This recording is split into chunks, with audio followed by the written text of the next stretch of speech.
Hi everyone, welcome back to another episode of Tech TV.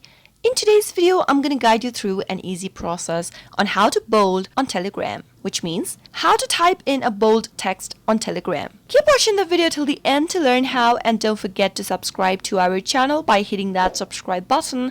Also press the notification bell so that you'll never miss another upcoming update from us. Now let's jump right into the video. Tap open your Telegram app and make sure that you are logged in. In order to create a bold text on Telegram, go ahead and select one of the conversations. You can also choose a contact from your Telegram contact list and go and tap on the message text box at the bottom. Now, start your chat with double asterisk signs. Now, type in the message that you would like to send in as a bold text message. Once you type in a message, close the message with double asterisks one more time and tap on the send button at the right corner. Soon after you do that, you'll be able to send a bold text message to one of your contacts on Telegram.